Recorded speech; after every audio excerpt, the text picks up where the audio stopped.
This video has been segmented into 3 parts due to the unruly length of the original version. The total duration went well beyond the hour mark. At such point, the amount of timestamps would surpass the maximum allowed by YouTube descriptions, while also severely degrading the viewing experience of mobile. I therefore came to the conclusion that I ought to make cuts for easier digestion of the content. Let us begin. Tekken 8 was released worldwide on the 26th of January 2024. As of the typing of this script, it has seen 10 months of competitive life and an important number of high-profile tournaments, namely Evo Japan, sweeps it up and solidifies Evo Vegas, Evo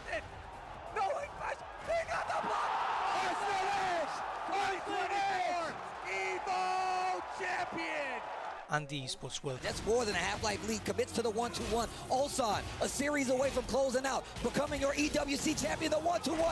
He dashed a guess away. Ulsan is your EWC champion of Tekken 8. What matters most to me, even over the chase of balance, within a certain degree, is the nurturing of Tekken's primary defining feature: free-form, non-committal, highly evasive movement.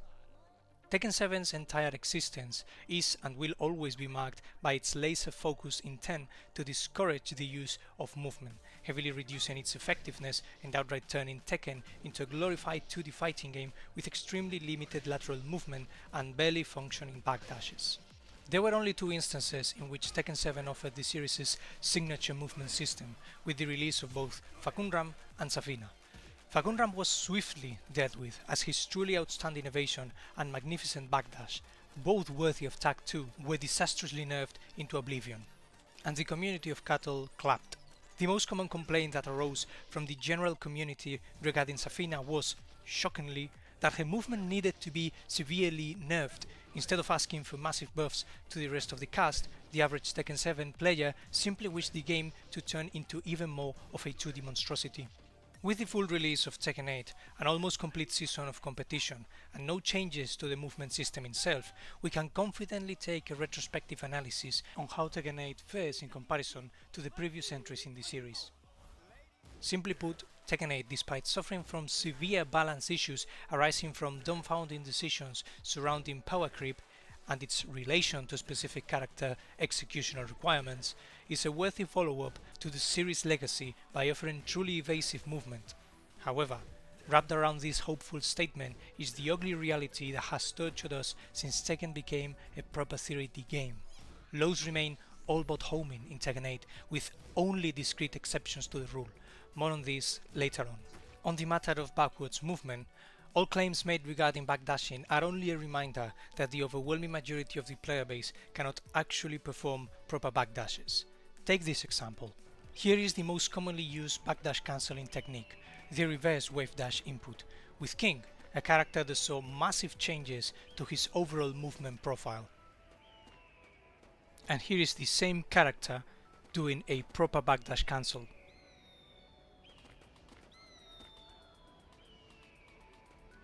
I do not even need to further dissect the footage. It speaks for itself more than I could ever do. In essence, Tekken 8, while still maintaining Tekken 7's autoblock feature to add a layer of leniency for the general public, still rewards the player for performing the proper shortcut by offering both speed and distance regulation. See the footage for visual evidence. After consideration of the fact that Tekken 7 released nearly 10 years ago on February of 2015 in limited regions and only in arcades, and then in 2017 worldwide for home systems, I believe I need to explain what the autoblock feature is for those who were introduced to Tekken through either 7 or 8. Excuse the bugged visuals in display, I am using RPC S3 rather than my actual PlayStation 3.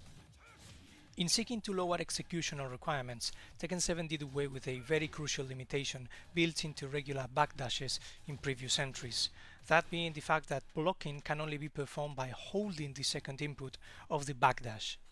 This creates a differentiation between regular backdashes and held backdashes, turning the former into an objectively undesirable option. However, the crux of the executional requirement that makes entries before Tekken 7 challenging for a great deal of people is the fact that the only way to cancel backdashes into themselves while being able to block high and mid attacks with consistency is by performing the correct and clean shortcut known as Korean backdashing, while the widely used reverse wave dash input would result in a massive competitive disadvantage. Here is some footage. Bear in mind that this is a pre-recording and a real human being would certainly align his timing to his opponent's attacks more carefully.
While neither option is absolutely free of holes, the difference in performance is staggering, and to add further distance between the proper backdash cancel and the reverse wave dash input, the amount of button presses required for the players who can actually backdash correctly is lower, causing less fatigue.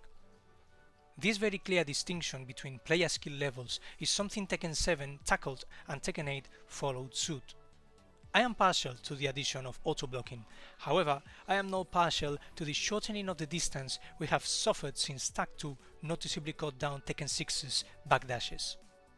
When it comes to Tekken 8, sadly, a great deal of the discussion regarding backwards movement was tainted by the nasty developer-side decision to severely reduce the visual distance backdashes actually cover when compared to previous entries. This, however, is nothing more than a novice's trap, as nearly the entirety of the roster's movesets have been weakened in terms of range.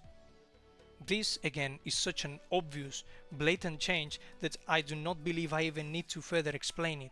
Practically every character has lost a great deal of horizontal coverage in every attack. With this important nerf to attack range, backdashes, while visually poor, are far stronger than they actually are in Tekken 7. Let us not mistake backdash cancelling at range 5 in Tekken 7 with actually being able to avoid anything at range 1 or range 2. Such an occurrence was only consistently doable in Tekken 7 with the release pre-patch version of Facumram and with Savina, while every single other character suffers from utterly useless backdashes in nearly every situation. While infinite stages are not currently available in Tekken 8, the size of the stages themselves echoes the approach taken by both Tag 2 and Tekken 7, large and open fighting arenas designed around basic geometric shapes while almost entirely ditching any polygonal irregularities found in Tekken 4, Tekken 5 and Tekken 6. Through their straightforward featureless plans, long ball-carrying combos still remain a rather nasty ever-present worry for all matchups. Where the ability to take an opponent to the wall was a character-specific benefit in entries before Tag 2, we are still retreading the same transatlantic juggle journeys we have been seeing since 2012. This reference to the transparent repetition in stage design is not weightless. I speak of the stages because the very space we play in directly affects the mechanics we use. Tekken 4 being the clearest example, and Tekken 8 reiterates closely what Tag 2 and Tekken 7 sadly both failed to provide, a dynamic interaction between player and stage through the use of complex features. The Tekken team simply added a few new animations for stage hazards, which intrude in gameplay flow in the same manner that we have seen since, again, Tag 2, combo extenders. I will not be the one to champion competitive integrity within the more esoteric Tekken 4 stages. However, I will always cry that we saw both Tekken and Virtua Fighter outright exile any elevation alteration within the same discrete plane of play, only allowing the existence of flaws when strictly limited to bespoke animations for stage transitions. As such, when a flat surface must only and always be the sole ontology of Tekken stages, we drift into simple player and stage interactions, basic movement and combo carry. The weaker the general evasiveness, speed and range of backdash, step or sidewalk is, the weaker said character is within the constraints of the stages we have, with no perks. King's noticeable hurtbox enlargement came with no benefits. His massive size allows electrics to hit him from insulting ranges, while that very same size makes combos easier to perform for his opponent and not for him. Tekken 8 introduced hard wall breaks, and instead of locking said interactions to the larger characters of the cast, both Xiaoyu and King are capable of easily activating any and all stage hazards. I reference King because he is the easiest and clearest example of a character who did not enjoy the improvements Tekken 8 brought into movement, as he was very directly targeted for tagging with the label quote-unquote very large character that can barely step. So we see then the depth and extent of King's interactions with the stage to enforce his game onto the opponent are the same as DJin's, who moves around freely with delightful lateral movement and a quick functional backdash. Weight and slow speed are always a disadvantage in Tekken, while in Virtua Fighter a large character reaps the benefits of his weight by limiting the opponent's juggle potential. Let us leave my crying aside for the time being to bring the discussion directly into the effectiveness of lateral movement in Tekken 8 by performing simple testing in training mode and, later in the video, a composite of evasion from both lateral and backwards movement by simple count of whiffs in real matches between high-level players. While I can already see the fingers pointing angrily claiming that training mode scenarios are equivalent to synthetic testing in computer hardware, I must point out that Tekken 7 did not even manage to succeed in training mode when it came to lateral movement. Before continuing, I must disclose that, while I have played Tekken since I can even remember, and going on at least 22 years, I am no competitive player. I used to compete at local level events during the 8th generation of consoles, primarily for Tekken 7, Street Fighter V, Soul Calibur 6, Injustice 2 and Mortal Kombat 11. I won a handful of said local tournaments and a few online-only tournaments, but never for Tekken. The closest I ever came to winning a Tekken tournament was a 3rd place. For context, I stopped playing ranked mode on the 1st of May earlier this year, while attempting to rank as many characters as possible to Fujin. Once the Tekken team announced the patch that would change, among other things, the character I was ranking up at the time, Jack. As of that date, I had achieved 12 Fujin ranks in the following order: Eddie, Steve, Lee, Brian, DJin, Claudio, Kazuya, Jin, Leroy, Lars, King and Feng. My main character is Brian, and I did not play Jack any longer after the patch, leaving him at Mighty Ruler. As such, I will not be counting him any further. As a matter of fact, I have not played any other character at all since that date. Steam claims over 350 hours played since release. I will discount around 15 to 20 from those for the production of this video, and the game itself states that I have played over 1,000 ranked matches in total and nearly 2,000 player matches. While I am very happy about Tekken 8's core design, those 350 hours and around 3,000 matches are quite an investment, and I wish both to play other games on my many other systems while also being able to write the poetry I have done for so many years, and do so while being happy with the quality and results of both. I have only so much time on this planet for me to focus on only a single IP. I believe that the time I have invested in Tekken as a whole, as well as Tekken 8 in particular, is enough of a background check to clarify that I do not speak from ignorance. Let us move on into information about my ranked statistics. My ranked win rate per character and total matches, as well as the date those characters were played in ascending order, sourced from Weibo, linked to my profile in the description for further verification, ended up like this.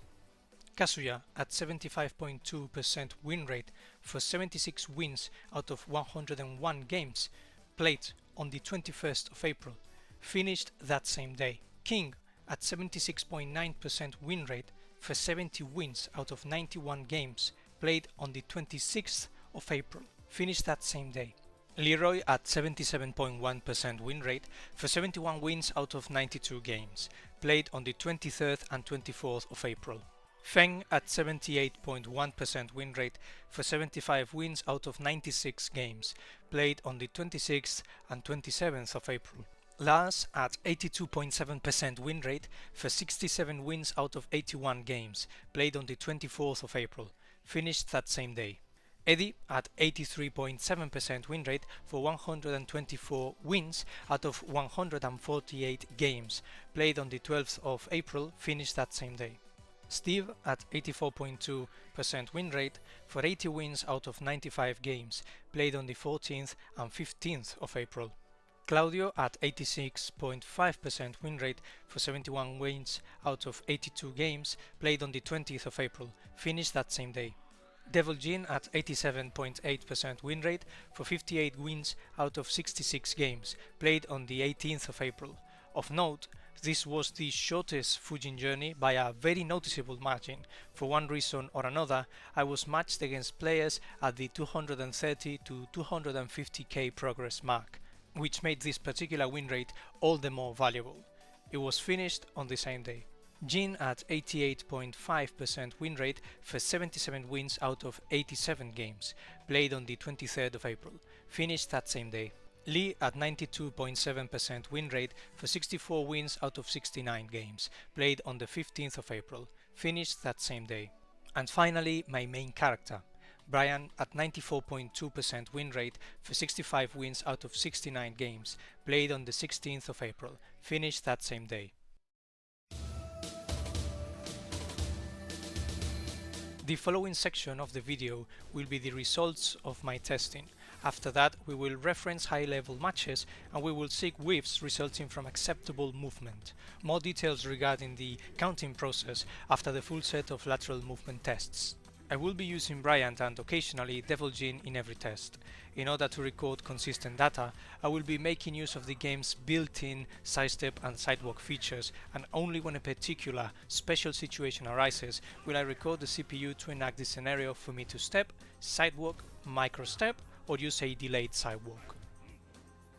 While this option heavily cuts down on wasted time preparing the training dummy, it is not bulletproof, and quite reasonably it cannot perform microsteps or delayed sidewalks, which are required for certain dodges to properly work, and, as of the creation of this video, step timings cannot be modified, making every step always come out on the first available frame, which will occasionally degenerate in failed lateral movement. Additionally, in my time playing and testing since the game's release, I have come across a couple of situations in which the CPU could not actually achieve successful steps or walks that I could consistently get. DJin's full laser cannon built-in mix-up being the best example that comes to mind when done at certain angles. The tests will run like such. At range 1, the defending character will either block or be hit by a series of attacks that leave the attacker at +1, -5 and +5. If and when I encounter a scenario in which a -5 or +5 move is not conveniently usable for the tests, I will look for +-4 or +-6 situations. Once the attack has been finished, the attacker will perform the move we actually want to observe, and the defending character will then attempt sidesteps and sidewalks in both directions against said attack. I have selected a few different moves and problematic situations against the following characters: Azucena, Brian, Claudio, DJin, Dragunov, Jin, Kazuya and Heihachi. And for even further clarity, I repeat that the defending characters will be Brian and occasionally DJin. By virtue of being the first selected character, Azucena's section will be the longest to function as a general basis of behavior for the more universal situations the cast must face, while with the subsequent characters we will take a more focused approach into discrete problematic scenarios. I originally intended to include June as well, However, her massive amounts of strings with multiple different timings and enders made me remove her from the list. It would take a single video just for herself to properly study lateral movement against her. Additionally, when I did training rounds during the game's release, I very decisively concluded that Jun's entire moveset is nothing more than a Tekken 7 moveset. Everything is virtually homing. She is one of the few exceptions to the improvements to general evasion in Tekken 8, much like how Lars was the antithesis of freedom of movement in Tekken 6 and Tag 2. Looking at the behavior of lateral movement during minor advantage, considerable advantage and considerable disadvantage will shed a light into the bizarre inner workings of Tekken's movement system. Keep this example in mind. When at range 0, most characters have a harder time sidestepping an electric to the left when at +1 than when at -5. I am the first one who understands how limited these tests conditions are, but I am only one individual, making use of the tools offered by the game. Tekken is the most complex fighting game and one of the most complex video games in the world. Unlike Street Fighter, Virtua Fighter or Mortal Kombat, a simple increase in distance from the opponent can wildly affect the actual coverage of any given move, while synthetic testing in those games is reliable, repeatable and factual. Tekken's very fundamental design strength, its freedom, is also its most crucial downfall for study. The step in Virtua Fighter is a simple two-answer question, yes or no. A single step in Tekken can output different results depending on angle, frame advantage, range and, bizarrely enough, whether the step was buffered from a hit or a block. Think of DJin's laser cannon string. When simply done using the game's built-in block 2 hits, the third hit becomes easily steppable. However, when we only block the second hit by performing the string at range, the third hit becomes impossible to step to the left. The only viable approach for testing tracking at ranges 2 and beyond is to do precise CPU recordings of key moves or inquire the help of another individual willing to give me an absolutely mind-boggling amount of time for free, performing the same tasks over and over and over and over and over again at very minuscule distance deltas. As such, I can only currently reference practice mode testing, my own recorded footage, as well as tournament footage when applicable. In order to both expedite the editing process and shorten this video's length, I will increase playback speed during those instances in which behavior is diegetically consistent with the in-game mechanics of the situation being tested, as well as the logic of the animations that take place. If and when DJin's performance mirrors that of Brian's, I may decide to only reference the scenario in narration and avoid presenting the footage itself. The further along we go with the tests, I will inevitably reduce the depth of the analysis due to the very nature of acceptable equivalence among otherwise minutely disparaging results, so that I can reduce retreading repetition over and over again. There are only so many times I can, should and will, for example, read out loud, "Brian cannot step this slow because of the nature of," whatever the case may be, before we all begin driving knives into our ears. Let us then begin the testing against Azucena. The tested moves will be the following: hit burst, hit smash, 1+2, forward 1+2, down forward 1 by itself, and both third hit options on regular and delayed timings on both hit and block of the first 2 strikes of the string. Down forward 2, down forward 3, down 1, down 3 by itself, down 4 by itself, down back 3 by itself, down back 4, back 3, up forward 4, forward forward 4, and running 3. For frame regulation, I used standing 1 as the +1 move, down forward 3 on block as the -5 move, and down forward 3, this time on hit, for the +5 situation. Against Azucena's hit burst, Brian is capable of dodging every situation in every direction with both steps and walks, with a single exception. At -5, Azucena's hit burst will track Brian's sidestep left. However, while we can certainly conclude that Azucena is most definitely tracking Brian despite being at considerable disadvantage, we can also clearly observe that Brian can block said attack because his lateral movement had already ended by the time the hit burst had become active. I am delighted to see that the Tekken team changed hit bursts in the way they did. Before the nerf, these tools were ever-present, tiresome momentum thieves with fully homing capabilities that did nothing but harm Tekken 8's gameplay and strip the player from any possibility of counterplay. Hit burst, as of the creation of this video, have found a beautiful middle ground between combo extension at high level and accessible defensive tool at other levels. When it comes to DJin, we can observe the same exact performance, hence the lack of footage of the character in this section. With Azucena's hit smash, we must come crashing back to the ground and be welcomed by a practically homing monstrosity ripped out straight from Tekken 7. We, however, will delve deeper into this situation as the results are not only saddening, but a great spotlight of Tekken's nearly incomprehensible movement system. At +1, Azucena's hit smash can only be consistently avoided with sidestep right and sidewalk left, while sidestep left and sidewalk right both lose. I expected to encounter a handful of those odd instances in which a sidewalk loses while a step in the same direction avoids the attack. However, I was not expecting it to happen within the second set of tests.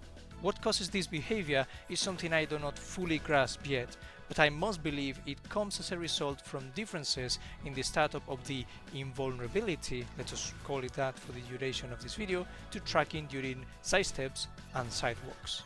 In this particular instance, we will make use of delayed sidewalks. To perform a delayed sidewalk, the player must input the second button press of said sidewalk later than during a basic sidewalk. It is a self-evident and self-explained technique. In this footage you can see me attempting sidestep left, sidewalk left, sidestep right and sidewalk right with Azucena at +1.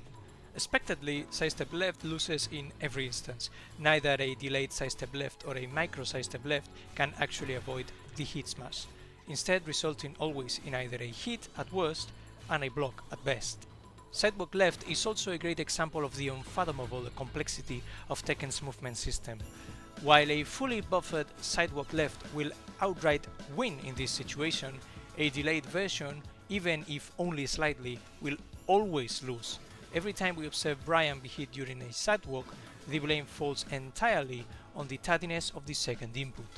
Disregard the single time sidestep right did not manage to avoid the hit smash, as that situation came as a result of an improperly cancelled step, which leaves the player unable to block unless the back button is held. Before continuing, allow me to show you this very vulnerability in Tag 2. Notice how when quickly cancelling a step, if the player is not holding back but rather letting go of the input, the character will not be able to block. Back to Tekken 8. When buffered, sidestep right will avoid this situation with absolute consistency. However, what matters most for us right now is how sidewalk right can successfully avoid the strike if input properly. When input too early, the sidewalk loses. When input too late, the evasion comes not from the walk, but from the earlier step, and might even result in 2 consecutive steps rather than a full walk. When input with precise timing, we can see that a sidewalk right beats Azucena's hit smash. When Azucena is at +5, ironically, the timing required for a successful delayed sidewalk is actually more lenient. While I am saddened that this particular strike, alongside many others, requires such finesse to avoid with lateral movement, they serve as an invaluable example of what I have stated time and time again when comparing Tekken's movement system to Virtua Fighter's movement system. The former is complex, convoluted to the point of being incomprehensible, extremely difficult to fully utilize, and highly rewarding to player execution and knowledge, while the latter is simple, clean, unmistakably objective and accessible to all players with a simple press of a button within an input buffer of galactic proportions. Virtua Fighter is controlled purity, Tekken is unchained chaos. DJin fares identically with only a minor difference in the timing required for achieving a successful sidewalk against Azucena's hit smash when done from a +1 situation. While Brian requires a buffered, delayed sidewalk, DJin seems to not be able to avoid the attack when buffering said delayed walk. Instead, starting the movement after the previous attack's blockstone results in successful avoidance. Due to the equivalence of these results, I do not believe we need to spend our time watching the footage. Azucena's 1+2 gives us uneventful results that only point out its half-circular properties against movement to the left. Both Brian and DJin perform identically. We only see lateral movement losing when at -5 and +5. The former manages to catch sidestep left, while the latter is completely half-circular, catching every option to the left. Forward 1+2 is another move that both Brian and DJin tackle equally. Every single step in every single situation worked.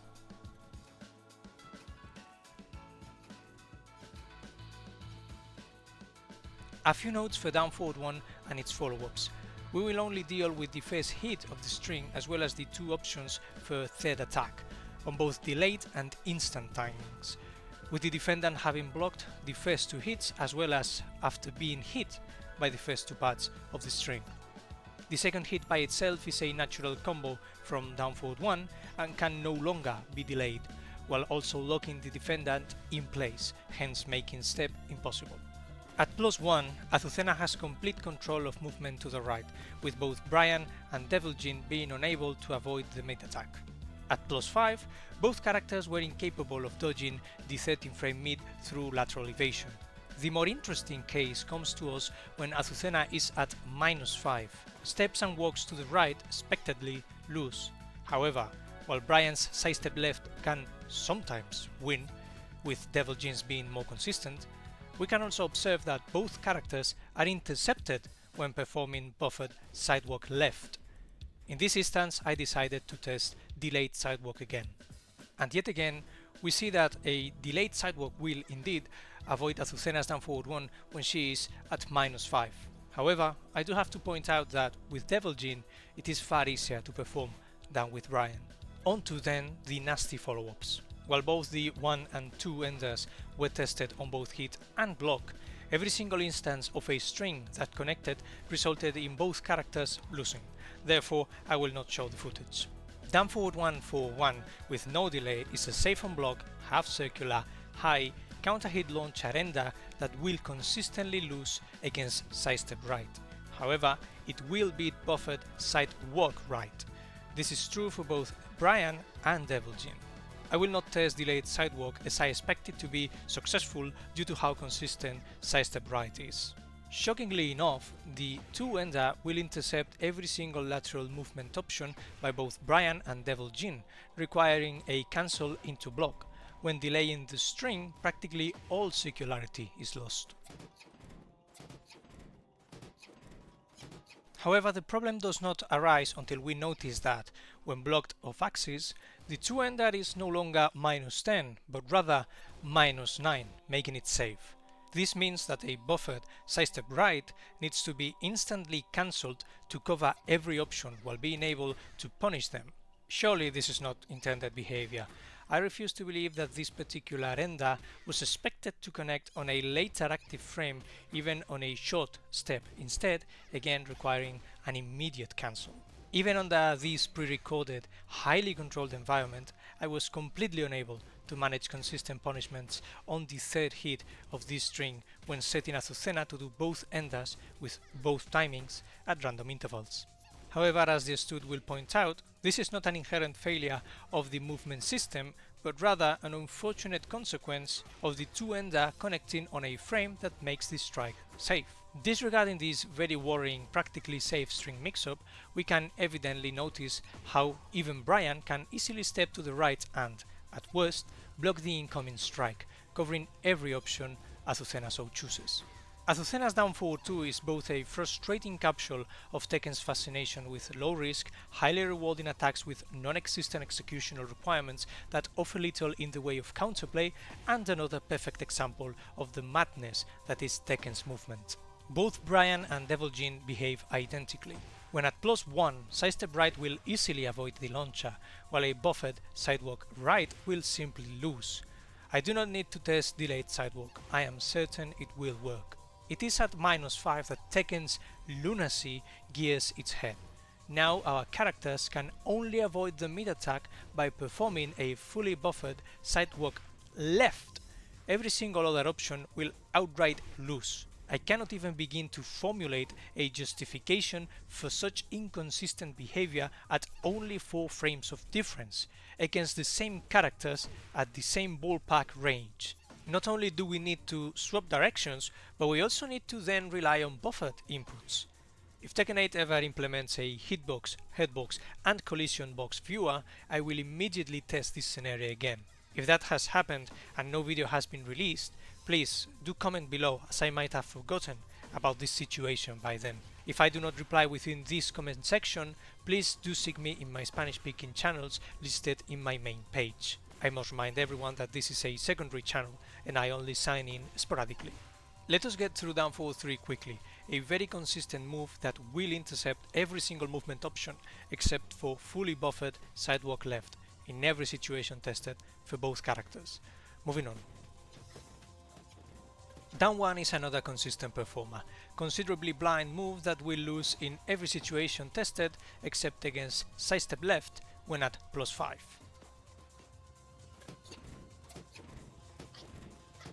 It is with down 3 that we begin the sustained journey of virtually homing lows that Tekken has had an affair for over 20 years. Under the pretense that low pokes are already vulnerable to option selectable parries without whiffing animations that grant combos, our ankles still endure being chipped away into ashes while foolishly therein making use of the said axis. It breaks my heart that this is still the state of lows in Tekken. The only instance of a successful dodge is at -5, at which point sidewalk left will win. This is true for both Brian and DJin.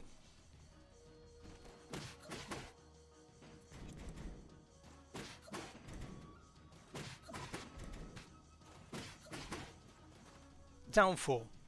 Again, both characters are at parity. Down 4 will consistently lose to sidewalk left in every single scenario. Testing the rest of the string is beyond the scope of this video.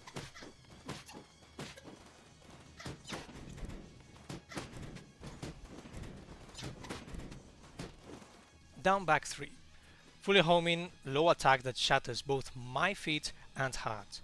No follow-ups will be tested.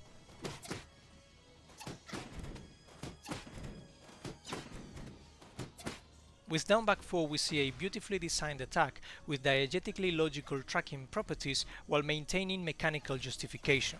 As the visuals of the attack communicate, movement to the left will inevitably lose, while movement to the right, and when Azucena is not at a considerable advantage, will be intercepted. This is what I wish for Tekken to offer players.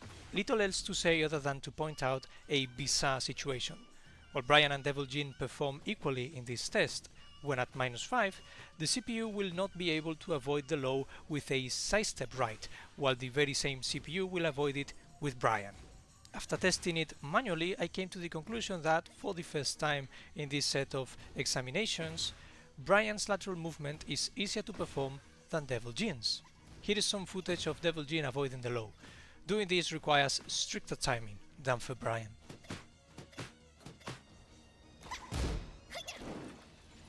Leaving Azucena's lows, we now look at back 3, when done by itself and not during a hit dash. A fundamentally linear strike that, curiously enough, enjoys stronger tracking properties while at considerable disadvantage.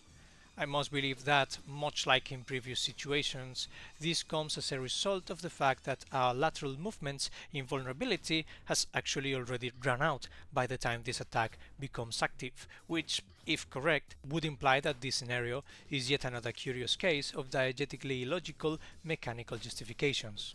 With up forward 4, the trend of parity further continues with Azucena's orbital heel, an almost like for like repeat of the previous case. Moving on.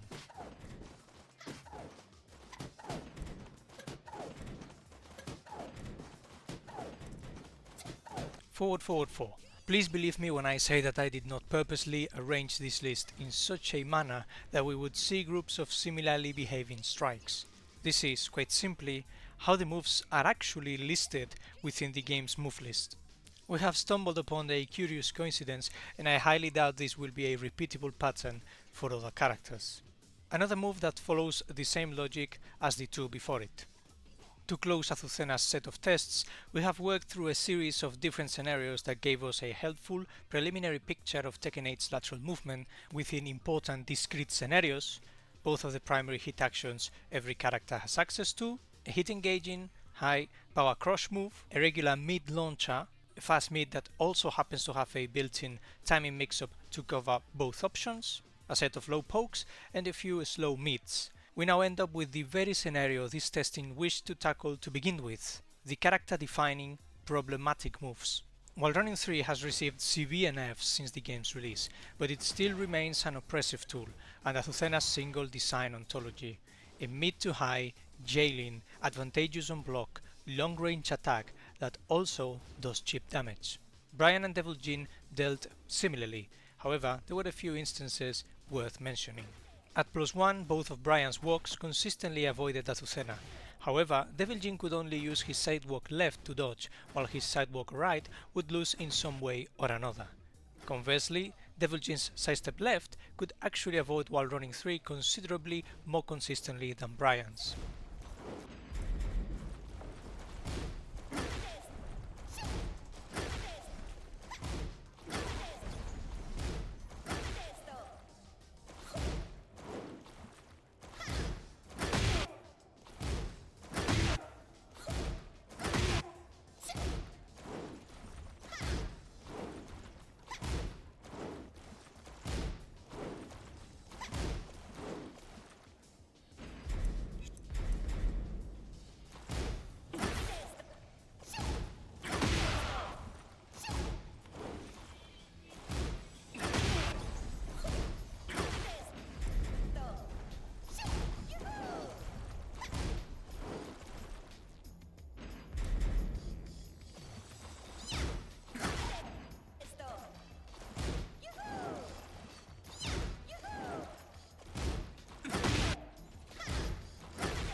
At -5, only sidewalk left worked, and it seems that it is slightly easier to do with Brian than with DJin.